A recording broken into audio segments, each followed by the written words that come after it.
बिस्मिल्लाहिर्रहमानिर्रहीम। अस्सलाम वालेकुम व्यूअर्स। अच्छा जी, आज की वीडियो में मैं आप लोगों को उर्दू जो है वो लिखना सिखाऊंगी कि आप खुद सीखेंगे। मैं आपको एक इजी वे बताऊंगी कि आप लोग जो है वो कट मार्कर से उर्दू के हरूफ तहज्जी की कैसे प्रैक्टिस कर सकते हैं, सो डैट आपके लिए बहुत इजी हो इसको लर्न करना। क्योंकि यूट्यूब पे जो है वो काफ़ी वीडियोस अवेलेबल हैं कि उर्दू हैंड राइटिंग कैसे आप कर सकते हैं, हरूफ तहज्जी कैसे लिख सकते हैं, लेकिन आपको देखने में और पास पड़ी हुई चीज़ से लिखने में थोड़ा सा डिफरेंस होता है। एक चीज़ आपके पास अवेलेबल हो, वहाँ से आप देख के प्रैक्टिस करें तो बहुत बेस्ट होगा। तो ये मैं आपको बहुत आसान सा छोटा सा तरीका बताती हूँ, आपके लिए बहुत ईजी रहेगा कि आपने हरूफ तहज्जी कैसे प्रैक्टिस करने हैं।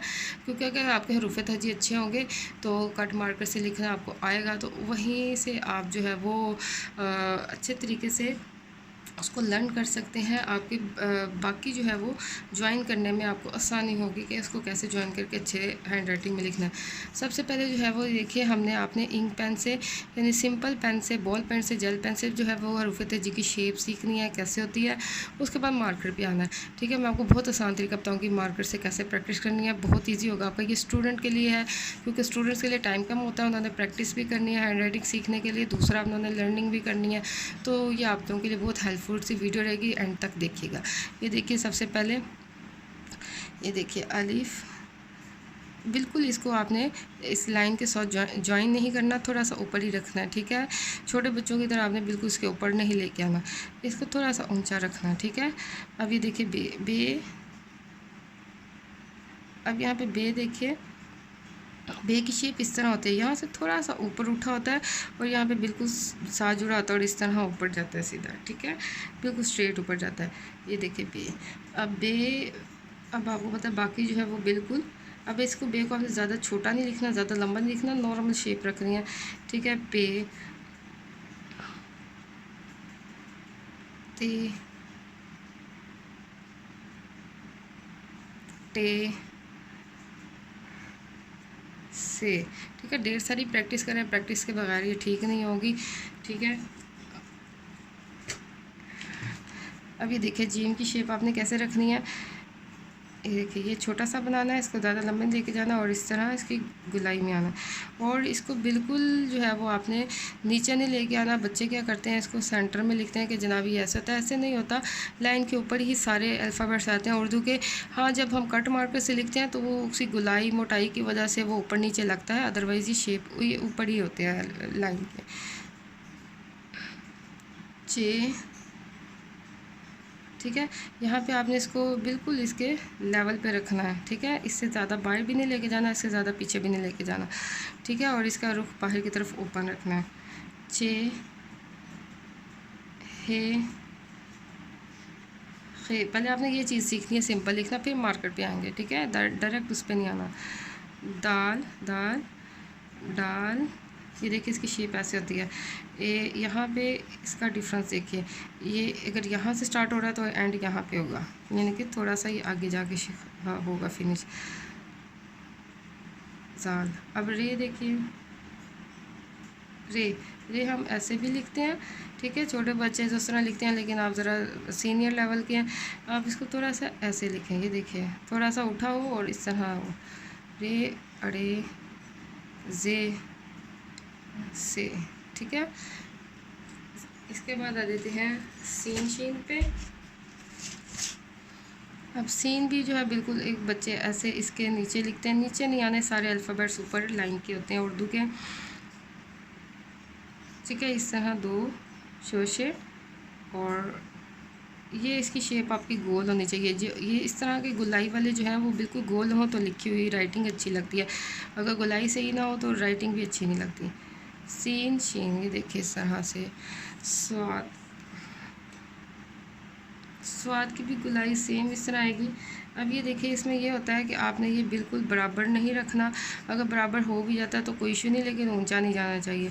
आपने जब ये देखें नून की शेप होती है, ये ऊंचा होता है और ये थोड़ा सा लेवल इसका नीचे होता है, शेप दोनों की गुलाई में होती है, ये भी ऊंचा है इंसान। ठीक है, पहले आपने इन पे फोकस करना है, फिर आपने मार्कर पे आ जाना है। ठीक है, वो मार्कर का भी आसान सा तरीका मैं आपको बताऊँगी। ये देखें तोएँ, अब तोएँ जो है ऐसे नहीं लिखनी है आपने, ठीक है। अब तोएं देखिए ज़रा इस तरह से लिखनी, ये है यहाँ पे अलिफ आएगा जब, इसको थोड़ा सा आपने टेढ़ा कर देना, ठीक है। और यहाँ पे उसकी तोएं की शेप बनानी है, ओके। ये देखिए जोएं, और इसको ज़्यादा लंबा नहीं लेके जाना, ज़्यादा छोटा नहीं करना, नॉर्मल शेप रखनी है, ठीक है। जितनी आपकी राइटिंग का साइज़ बेस्ट होगा उतनी आपकी राइटिंग की ओवरऑल लुक अच्छी आएगी। छोटी राइटिंग भी नहीं अच्छी लगती, बड़ी राइटिंग भी नहीं अच्छी लगती, नॉर्मल साइज़ की राइटिंग अच्छी लगती है। अब आइन गाइन लिखते हैं, ठीक है। आइन, ये देखिए छोटा सा हमज़ा बनाना है आपने, ठीक है। और इस पर भी फिर आपने इस तरह राउंड शेप। अब यहाँ पे फिर मिस्टेक होगी, लाइन से नीचे नहीं आना चाहिए, लाइन के ऊपर रखना है। तो ये देखिए यहाँ पे मैं आपको बता दूँ, यहाँ पे भी बिल्कुल ये जीम चे की शेप जैसी होगी। यहाँ पे अगर स्टार्ट हो रहा है तो एंड इसका देखिए आगे जा रहा है ओपन शेप में, ठीक है। तो बिल्कुल इसके बराबर नहीं होनी चाहिए। इस तरह से हमज़ा डाला और इस तरह से, ठीक है, आइन गाइन, ठीक है। अब फिर देखिए फिर बिल्कुल बे की शेप का होगा, पर ऊपर इस तरह से राउंड शेप आ जाएगी ऐसे। ये देखिए ये बे की शेप है सारी, यहाँ पे हम ऐसे डाल देंगे फे। अब काफ, काफ का भी वही नून वाली शेप है,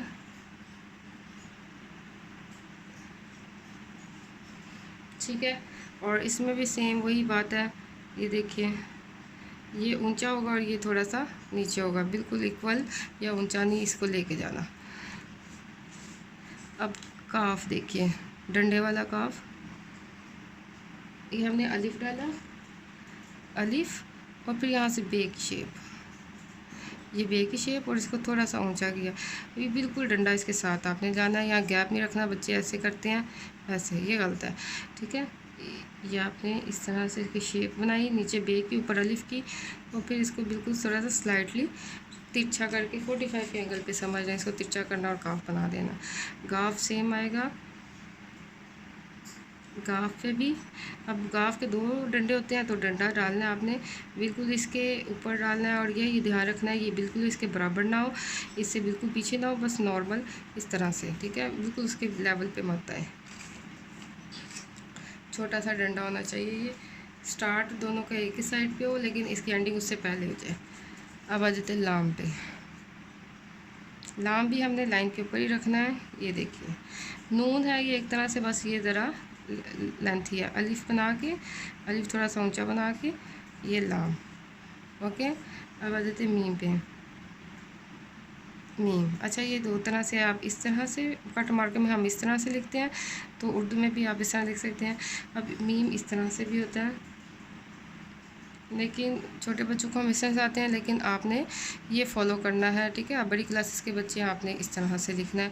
ये देखिए बहुत आसान है, ये ऐसे छोटी सी, ये देखें लाइन लगाई है, बिल्कुल यहाँ से जाके पीछे की तरफ आना, और सेंटर में जब आ जाएंगे तो आपने इस तरह शेप बाहर ले आनी है, ओके। इसके बाद नून, नून इस तरह से, ये देखिए, ठीक है, सेम उसी तरह सीन शीन की तरह से। उसके बाद आ जाता है वाओ, वाओ इस तरह से भी है, दाल जैसा है, इस तरह से भी है, ठीक है। बंद भी कर सकते हैं, ओपन भी रख सकते हैं, ये बेस्ट है। हे, ठीक है, हे तो इस तरह से शेप आ जाएगी। हमज़ा बिल्कुल इनकी जो स्टार्टिंग शेप है इस तरह छोटी है, छोटी इस तरह भी आ सकता है, इस तरह भी आ सकता है,